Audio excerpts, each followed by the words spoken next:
پیر کامل۔ رابعہ اور جویریہ ایک دوسرے کا منہ دیکھ رہی تھی اور امامہ اپنے پاؤں کے انگوٹھے کے ساتھ فرش کو رگڑتے ہوئے کسی سوچ میں ڈوبی ہوئی تھی۔ تمہیں یہ سب کچھ ہمیں پہلے ہی بتا دینا چاہیے تھا۔ جویریہ نے ایک طویل وقفے کے بعد اس خاموشی کو توڑا۔ امامہ نے سر اٹھا کر اسے دیکھا اور پرسکون انداز میں کہا، اس سے کیا ہوتا؟ کم از کم ہم تمہارے بارے میں کسی غلط فہمی کا شکار تو نہ ہوتے اور تمہاری مدد کر سکتے تھے ہم دونوں۔ امامہ سر جھٹکتے ہوئے عجیب سے انداز میں مسکرائی، اس سے کوئی خاص فرق نہیں پڑتا۔ مجھے تو بہت خوشی ہے امامہ کہ تم نے ایک صحیح راستے کا انتخاب کیا ہے۔ دیر سے صحیح مگر تم غلط راستے سے ہٹ گئی ہو، جویریہ نے اس کے پاس بیٹھتے ہوئے نرم لہجے میں کہا۔ تم اندازہ نہیں کر سکتی کہ میں اس وقت تمہارے لیے اپنے دل میں کیا محسوس کر رہی ہوں۔ امامہ چپ چاپ اسے دیکھتی رہیں۔ تمہیں اگر ہم دونوں کی طرف سے کسی بھی مدد کی ضرورت ہو تو ہچکچانا مت، تمہاری مدد کر کے ہمیں خوشی ہوگی۔ مجھے واقعی تم لوگوں کی مدد کی بہت ضرورت ہے، بہت زیادہ ضرورت ہے، امامہ نے کہا۔ میری وجہ سے اگر تم نے اپنے مذہب کی اصلیت جانچ کر اسے چھوڑ دیا ہے تو، جویریہ کہہ رہی تھی۔ امامہ اس کا چہرہ دیکھنے لگی۔ تمہاری وجہ سے؟ اس نے جویریہ کا چہرہ دیکھتے ہوئے سوچا، اس کا ذہن اسے کہیں اور لے جا رہا تھا۔ دھند میں اب ایک اور چہرہ ابھر رہا تھا، وہ اسے دیکھتی رہی، وہ چہرہ آہستہ آہستہ واضح ہو رہا تھا، زیر آب ابھرنے والے کسی نقش کی طرح۔ چہرہ اب واضح ہو گیا تھا۔ امامہ مسکرائی، وہ اس چہرے کو پہچان سکتی تھی۔ اس نے اس چہرے کے ہونٹوں کو ہلتے دیکھا، آہستہ آہستہ وہ آواز سن سکتی تھی، وہ آواز سن رہی تھی۔ قطرہ مانگے جو تو اسے دریا دے دے، مجھ کو کچھ اور نہ دے، اپنی تمنا دے دے۔ میں صرف یہ چاہتی ہوں کہ تم لوگ کسی کو کچھ نہ بتاؤ، زینب کو بھی نہیں۔ اپنے سر جھٹکتے ہوئے اس نے جویریہ اور رابعہ سے کہا تھا۔ ان دونوں نے اس بات میں سر ہلا دیا۔ کچھ نہیں مانگتا شاہوں سے یہ شیدا تیرا، اس کی دولت ہے فقط نقش کف پا تیرا۔ پورے قد سے میں کھڑا ہوں تو یہ تیرا ہے کرم، مجھ کو جھکنے نہیں دیتا ہے سہارا تیرا۔ لوگ کہتے ہیں کہ سایہ تیرے پہ کرک نہ تھا، میں تو کہتا ہوں جہاں بھر پہ ہے سایہ تیرا۔ وہ اس آواز کو پہچانتی تھی، یہ جلال انصر کی آواز تھی۔ امامہ میڈیکل کالج میں چند روز ہوئے تھے جب ایک ویکینڈ پر اسلام آباد آنے کے بعد اس نے رات کو زینب کے گھر لاہور فون کیا تھا۔ بیٹا میں زینب کو بلاتی ہوں، تم ہولڈ رکھو۔ زینب کی امی فون رکھ کر چلی گئی، وہ ریسیور کان سے لگائے انتظار کرنے لگی۔ کچھ نہیں مانگتا شاہوں سے یہ شیدا تیرا، اس کی دولت ہے فقط نقش کف پا تیرا۔ مردانہ آواز میں فون پہ سنائی دینے والی وہ نعت امامہ نے پہلے بھی سنی تھی، مگر اس وقت جو کوئی بھی اسے پڑھ رہا تھا وہ کمال جذب سے اسے پڑھ رہا تھا۔ پورے قد سے کھڑا ہوں تو یہ تیرا ہے کرم، مجھ کو جھکنے نہیں دیتا ہے سہارا تیرا۔ اسے اندازہ نہیں تھا کہ کسی مرد کی آواز اتنی خوبصورت ہو سکتی ہے، اس قدر خوبصورت کہ پوری دنیا اس آواز کے قید میں لگے۔ امامہ نے اپنا سانس روک لیا، شاید وہ سانس لینا بھول گئی تھی۔ لوگ کہتے ہیں کہ سایہ تیرے پہ کرک نہ تھا، میں کہتا ہوں جہاں بھر پہ ہے سایہ تیرا۔ انسان کی زندگی میں کچھ ساعتیں سعد ہوتی ہیں، شب قدر کی رات میں آنے والے اس ساعت کی طرح بہت سے لوگ گزر جاتے ہیں، صرف چند اس ساعت کے انتظار میں ہاتھ اٹھائے اور جھولی پھیلائے بیٹھے ہوتے ہیں، اس ساعت کے انتظار میں جو چلتے پانی کو روک دے اور رکے ہوئے پانی کو رواں کر دے، جو دل سے نکلنے والی دعا کو لبوں تک آنے سے پہلے مقدر بنا دے۔ امامہ ہاشم کے زندگی میں وہ سات شب قدر کی کسی رات کو نہیں آئی تھی، نہ اس نے اس ساعت کے لیے ہاتھ اٹھائے تھے، نہ جولی پھیلائی تھی۔ پھر بھی اس نے زمین و آسمان کی گردش کو کچھ دیر کے لیے تھمتے دیکھا تھا، پوری کائنات کو ایک گنبد بے در میں بدلتے دیکھا تھا، جس کے اندر بس اس ایک ہی آواز گونج رہی تھی، دستگیری میری تنہائی کی تو نے ہی تو کی، میں تو مر جاتا اگر ساتھ نہ ہوتا تیرا۔ وہ اندھیروں سے بھی دزآنا گزر جاتے ہیں، جن کے ماتھے پہ چمکتا ہے ستارہ تیرا۔ آواز بہت صاف اور واضح تھی۔ امامہ بت کی طرح ریسیور ہاتھ میں لیے بیٹھی رہی۔ ہیلو امامہ، دوسری طرف زینب کی آواز گونجی اور وہ آواز میں گم ہو گئی۔ چند لمحوں کے لیے زندگی کی رکی ہوئی گردش دوبارہ بحال ہو گئی۔ ہیلو امامہ، آواز سن رہی ہو میری؟ وہ ایک جھٹکے سے ہوش کی دنیا میں واپس آئی۔ ہاں میں سن رہی ہوں، میں نے سوچا لائن کٹ گئی، دوسری طرف سے زینب نے کچھ مطمئن ہوتے ہوئے کہا۔ امامہ اگلے چند منٹ اس سے بات کرتی رہی، مگر اس کا دل و دماغ کہیں اور تھا۔ جلال الدین انصر زینب کا بڑا بھائی تھا اور امامہ غائبانہ طور پر اس سے واقف تھی۔ زینب اس کی کلاس فیلو تھی اور اس سے امامہ کا تعارف وہیں میڈیکل کالج میں ہوا تھا۔ چند ماہ میں ہی یہ تعارف اچھی خاصی دوستی میں بدل گئی۔ اس تعارف میں اسے یہ پتہ چلا کہ وہ لوگ 4 بھائی بہن ہیں۔ جلال سب سے بڑا تھا اور وہ ہاؤس جاب کر رہا تھا۔ زینب کے والد واپڈا میں انجینئر تھے اور ان کا گھرانہ کافی مذہبی تھا۔ اسلام آباد سے واپسی پر اس نے زینب سے نعت پڑھنے والے اس شخص کے بارے میں پوچھا۔ زینب، اس رات میں نے تمہیں فون کیا تھا تو کوئی نعت پڑھ رہا تھا، وہ کون تھا؟ اس نے اپنے لہجے کو حد الامکان نارمل رکھتے ہوئے کہا۔ وہ جلال بھائی تھے، ایک مقابلے میں حصہ لینے کے لیے وہ نعت یاد کر رہے تھے۔ فون کوریڈور میں ہے اور ان کے کمرے کا دروازہ کھلا تھا، اس لیے آواز تم تک پہنچ گئی، زینب نے تفصیل سے بتایا۔ بہت اچھی آواز ہے ان کی۔ ہاں، آواز تو بہت اچھی ہے ان کی، قرات تو نعت سے بھی زیادہ خوبصورت کرتے ہیں، بہت سے مقابلوں میں انعام بھی لے چکے ہیں۔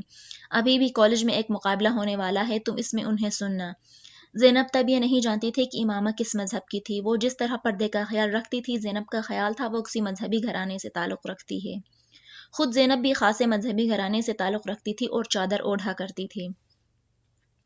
2-3 دن کے بعد امامہ جلال انصر کی نعت پڑھنے کے لیے اپنی فرینڈز کو بتائے بغیر کلاس بنک کر کے نعتوں کی اس مقابلے میں چلی گئی تھی۔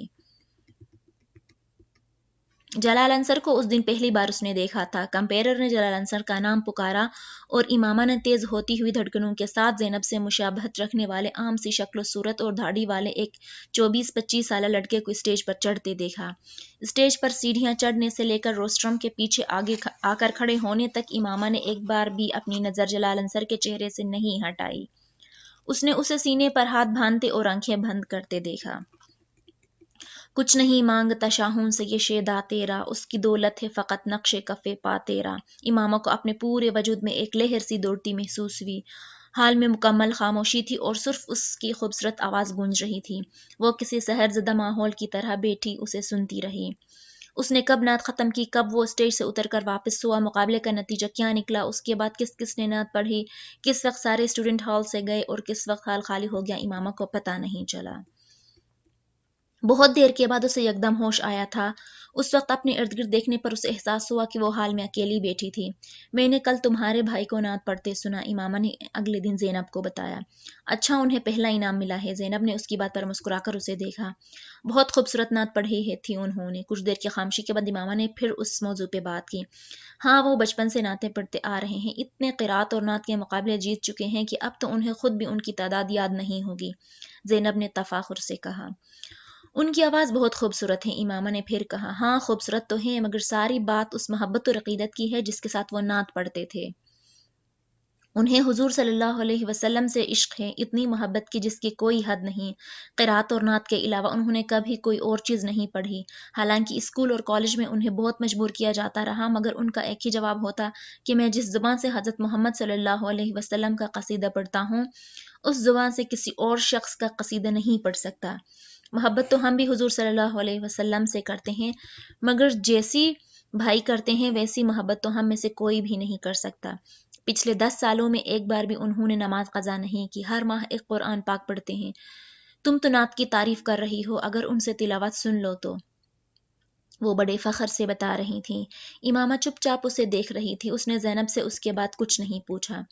اگلے دن وہ صبح کالج جانے کے لیے تیار ہونے کے بجائے اپنے بستر میں گھسی رہی۔ جویرے نے خاصی دیر کے بعد بھی اسے بستر سے برآمد نہ ہونے پر دیکھ کر جھنجھوڑا۔ اٹھ جاؤ امامہ، کالج نہیں جانا کیا؟ دیر ہو رہی ہے۔ نہیں، مجھے آج کالج نہیں جانا، امامہ نے دوبارہ آنکھیں بند کر لی۔ کیوں؟ جویریہ کچھ حیران ہوئی۔ میری طبیعت ٹھیک نہیں ہے، امامہ نے کہا۔ آنکھیں تو بہت سرخ ہو رہی تھی تمہارا۔ رات کو سوئی نہیں تم؟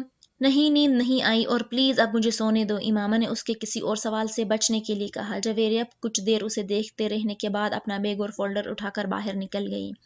اس کے جانے کے بعد امامہ نے آنکھیں کھول دیں۔ یہ بات ٹھیک تھی کہ وہ ساری رات سو نہیں سکی تھی اور اس کی وجہ جلال انصر کی آواز تھی۔ وہ اپنے ذہن کو اس آواز کے علاوہ اور کہیں بھی فوکس نہیں کر پا رہی تھی۔ جلال انصر، اس نے زیر لب اس کا نام دہرایا۔ آخر اس کی آواز کیوں اس قدر اچھی لگ رہی تھی کہ میں اسے اپنے ذہن سے نہیں نکل پا رہی۔ اس نے الجھے ہوئے ذہن کے ساتھ بستر سے نکلتے ہوئے سوچا۔ وہ اپنے کمرے کی کھلی ہوئی کھڑکی میں آ کر کھڑی ہو گئی۔ میرے بھائی کی آواز میں ساری تاثیر محمد صلی اللہ علیہ وسلم کی عشق کی وجہ سے ہے، اس کے کانوں میں زینب کی آواز گونجی۔ آواز میں تاثیر اور عشق، اس نے بے چینی سے پہلو بدلا۔ سوز، گداز، لوچ، مٹھاس، آخر کیا تھا اس آواز میں؟ وہ اٹھ کر کھڑکی سے باہر دیکھنے لگی۔ دنیا کی عشق اللہ سے شروع ہوتی ہے اور عشق رسول صلی اللہ علیہ وسلم پر ختم ہو جاتی ہے۔ اسے ایک اور جملہ یاد آیا، عشق رسول صلی اللہ علیہ وسلم۔ اس نے حیرانی سے سوچا، عشق رسول صلی اللہ علیہ وسلم یا عشق محمد صلی اللہ علیہ وسلم؟ یکدم اسے اپنے ایک عجیب سا سناٹا اترتا محسوس ہوا۔ اس نے اس سناٹے اور تاریکی کو کھوجنا شروع کیا، اپنے اندر سیڑھی اور در سیڑھی اترنا شروع کیا۔ اسے کہیں کوئی روشنی نظر نہیں آئی۔ آخر وہ کیا چیز ہوتی ہے جو محمد صلی اللہ علیہ وسلم کا نام سننے پر لوگوں کی آنکھوں میں آنسو اور لبوں پہ درود لے آتی ہے؟ عقیدت، عشق، محبت، ان میں سے کیا ہے؟ مجھے کچھ کیوں محسوس نہیں ہوتا؟ میری آنکھوں میں آنسو کیوں نہیں آتے؟ میرے ہونٹوں پر درود کیوں نہیں آتا؟ میری آواز میں تاثیر وہ لمحے بھر کے لیے رکی۔ اس نے زیر لب پڑھا، کچھ نہیں مانگتا شاہوں سے یہ شیدا تیرا، اس کی دولت ہے فقط نقش کف پا تیرا۔ اسے اپنی آواز بھرائی ہوئی محسوس ہوئی۔ شاید ابھی جاگی ہوں اس لیے آواز ایسی ہے۔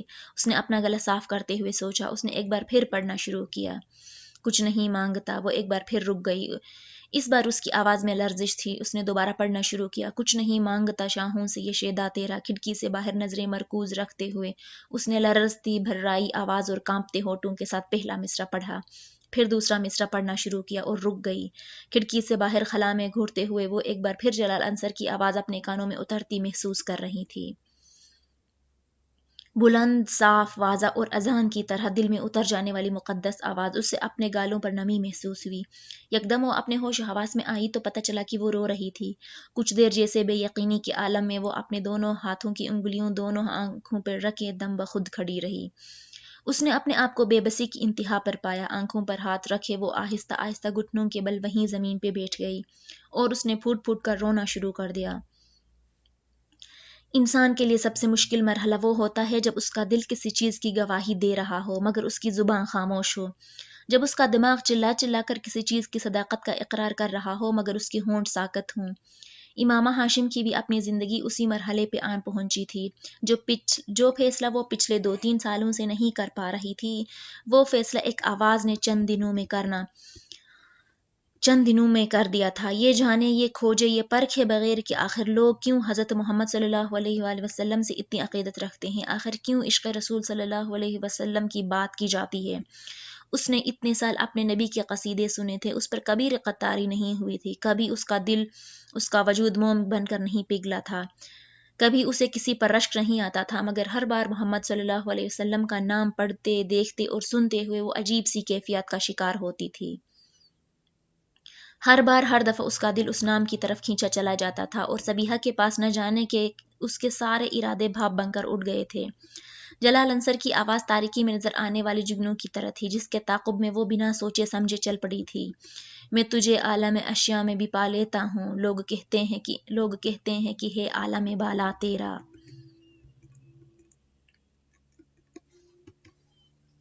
امامہ کے لیے وہ ایک نئے سفر کا آغاز تھا۔ وہ پہلے کی طرح باقاعدگی سے سبیحہ کے پاس جانے لگی۔ ان اجتماعات میں شرکت نے اسے ایک طرف اپنے فیصلے پر استقامت بخشی تو دوسری طرف اسے باقی ماندہ شبہات کو بھی رد کر دیا۔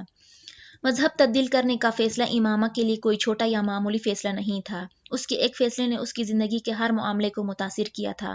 وہ اب اسجد سے شادی نہیں کر سکتی تھی کیونکہ وہ غیر مسلم تھا۔ اسے جلد یا بدیر اپنے گھر والوں سے علیحدگی بھی اختیار کرنی تھی کیونکہ وہ اب ایسے ماحول میں رہنا نہیں چاہتی تھی جہاں اسلام شعائر و عقیدت میں اتنے دھڑلے سے تحریفات کی جاتی تھیں۔ وہ اس پیسے کے بارے میں بھی مشکوک کا شکار ہونے لگی تھی جو اسے اپنی تعلیم اور دوسرے اخراجات کے لیے ہاشم مبین کی طرف سے ملتے تھے۔ چند سال تک پریوں کی کہانی نظر آنے والی زندگی یکدم ایک ڈراؤنے خواب میں تبدیل ہو گئی تھی اور زندگی کے اس مشکل راستے کا انتخاب اس نے خود کیا تھا۔ اسے بعض دفعہ حیرت ہوتی تھی کہ اس نے اتنا بڑا فیصلہ کس طرح کر لیا ہے۔ اس نے اللہ سے استقامت ہی مانگی تھی اور اسے استقامت سے نوازا گیا تھا، مگر وہ ابھی اتنی کم عمر تھی کہ خدشات اور اندیشوں سے مکمل پیچھا چھڑا لینا اس کے لیے ممکن نہیں تھا۔ امامہ، تم فی الحال اپنے والدین کو مذہب کی تبدیلی کے بارے میں نہ بتاؤ، اپنے پیروں پر کھڑی ہو جاؤ۔ اس وقت نہ صرف تم آسانی سے اسجد سے شادی سے انکار کر سکتی ہو بلکہ انہیں اپنے مذہب کی تبدیلی کے بارے میں بھی بتا سکتی ہو۔ سبیحہ نے ایک بار اس کے خدشات سننے کے بعد اسے مشورہ دیا۔ میں اس پیسے کو اپنے اوپر خرچ کرنا نہیں چاہتی ہوں جو میرے بابا مجھے دیتے ہیں اب جبکہ میں جانتی ہوں کہ میرے والد ایک جھوٹے مذہب کی تبلیغ کر رہے ہیں۔ یہ جائز تو نہیں ہے کہ میں ایسے شخص سے اپنے اخراجات کے لیے رقم لوں۔ تم ٹھیک کہتی ہو مگر تمہارے پاس فی الحال کوئی دوسرا راستہ نہیں ہے۔ بہتر ہے تم اپنی تعلیم مکمل کر لو۔ اس کے بعد تمہیں اپنے والد سے کچھ بھی لینا نہیں پڑے گا، سبیحہ نے اسے سمجھایا۔ سبیحہ اگر اسے یہ راہ نہ دکھاتی تب بھی امامہ اس کے علاوہ اور کچھ بھی نہیں کر سکتی تھی۔ اس میں فی الحال اتنی ہمت نہیں تھی کہ وہ اپنی زندگی کی سب سے بڑی خواہش چھوڑ دیتی۔ اس وقت رات کے 10 بجے تھے جب وہ سنیما سے باہر نکل آیا۔ اس کے ہاتھ میں اب بھی پاک کارن کا پیکٹ تھا اور وہ کسی گہری سوچ میں ڈوبا پاپ کارن کھاتے ہوئے سڑک پر چل رہا تھا۔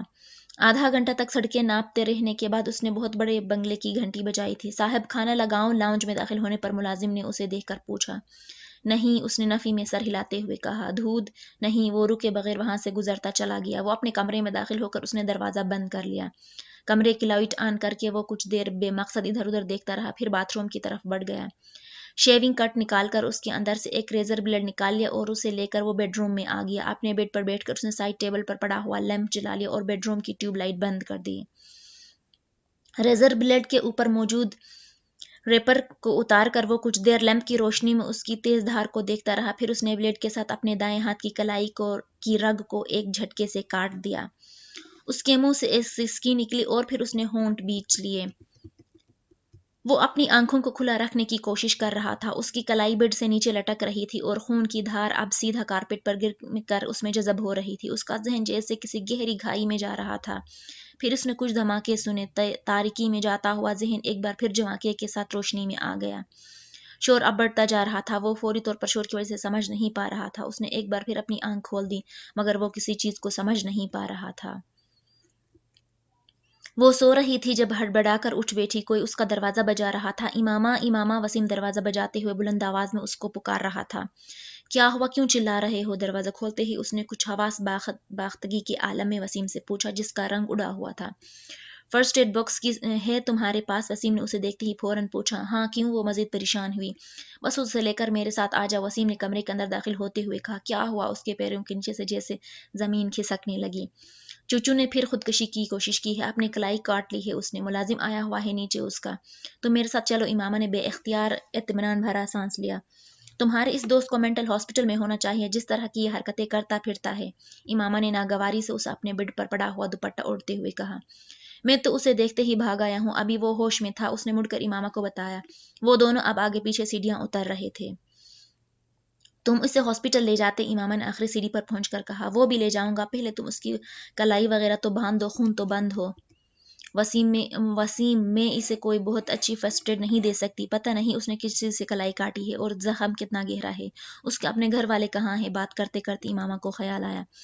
اس کے گھر میں کوئی بھی نہیں ہے، صرف ملازم ہے۔ وہ تو کوئی فون کال آئی تھی جس پر ملازم اسے بلانے کے لیے گیا اور جب اندر سے کوئی جواب نہیں آیا تو پریشان ہو کر دوسرے ملازموں کے ساتھ مل کر اس نے دروازہ توڑ دیا۔ وہ دونوں ساتھ ساتھ چلتے ہوئے اب اپنے گھر سے باہر نکل آئے۔ تمہارا یہ دوست جو ہے نا، امامہ نے کچھ ناراضی کے عالم میں وسیم کے ساتھ چلتے ہوئے سالار کے بارے میں کچھ کہنا چاہا، مگر وسیم نے غصے میں پلٹ کر اس کو جھڑک دیا۔ فار گاڈ سیک، اپنی لعنت ملامت بند نہیں کر سکتی تم؟ اس کی حالت سیریس ہے اور تم اس کی برائیوں میں مصروف ہو۔ ایسی حرکتیں کرنے والوں کے لیے میرے پاس کوئی ہمدردی نہیں۔ وہ دونوں اب سالار کے لاؤنج میں پہنچ چکے تھے۔ چند قدم چلنے کے بعد وسیم ایک موڑ مڑا اور کمرے کے اندر داخل ہوا۔ امامہ اس کے پیچھے ہی تھی، مگر جیسے پھر کرنٹ کھا کر رک گئی۔ کمرے کے دروازے سے اندر داخل ہوتے ہی سامنے قد آدم کھڑکیوں پر کچھ ماڈلز اور ایکٹریسز کی بڑی بڑی عریاں تصویریں اس طرح لگائی گئی تھی کہ ایک لمحے کے لیے امامہ کو یوں لگا جیسے وہ تمام لڑکیاں حقیقی طور پر اس کمرے میں موجود ہیں۔ اس کا چہرہ سرخ ہو گیا۔ ایک طرف بیڈ پر پڑے ہوئے زخمی کے بارے میں اس کی رائے کچھ اور خراب ہو گئی۔ وہ تصویریں اس کے کردار کی پستی کا ایک اور ثبوت تھیں اور کمرے میں 3-4 لوگوں کی موجودگی میں اس کے لیے وہ تصویریں خاص خفت اور شرمندگی کا باعث بن رہی تھیں۔ ان تصویروں سے نظریں چراتے ہوئے وہ تیز رفتاری سے ڈبل بیڈ کی طرف آگئی جہاں سالار سکندر لیٹا ہوا تھا۔ وسیم اس کے پاس بیڈ پر بیٹھا فرسٹ ایڈ باکس کھول رہا تھا، جبکہ امامہ کا بڑا بھائی سالار اس کی کلائی کو بیڈ شیٹ کے ایک لٹکے ہوئے کونے کے ساتھ دبا کر خون روکنے کی کوشش کر رہا تھا، جبکہ خود سالار نشے میں ڈوبے ہوئے کسی انسان کی طرح اپنا ہاتھ چھڑوانے کی کوشش کر رہا تھا۔ وہ وسیم اور وہاں ملازموں سے کچھ کہہ بھی رہا تھا۔ امامہ کے آگے بڑھتے ہی اس کے بڑے بھائی نے اس کی کرسی کو چھوڑ دیا جس پر وہ بیٹھے ہوئے تھے۔ اس کے زخم کو دیکھو، میں نے چادر سے خون روکنے کی کوشش کی ہے مگر میں کامیاب نہیں ہوا، انہوں نے اس کی کلائی امامہ کو تھماتے ہوئے کہا۔ امامہ نے کرسی پر بیٹھتے ہی اس کی کلائی کے گرد لپٹا ہوا کونا ہٹایا۔ زخم بہت گہرا اور لمبا تھا، ایک نظر ڈالتے ہی اسے اندازہ ہو گیا تھا۔ سالار نے پھر ایک جھٹکے کے ساتھ اپنا ہاتھ کھینچنے کی کوشش کی، مگر امامہ مضبوطی سے کلائی کے کچھ نیچے سے اس کا بازو پکڑے رہی۔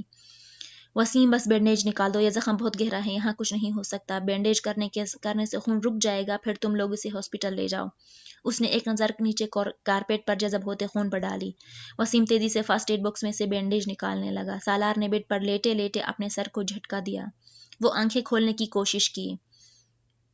اس کی آنکھوں کے سامنے اب دھندلاہٹ سی تھی، مگر اس کے باوجود اس نے اپنے بیڈ سے کچھ فاصلے پر بیٹھی ہوئی اس لڑکی اور اس کے ہاتھ میں موجود اپنے بازو کو دیکھا۔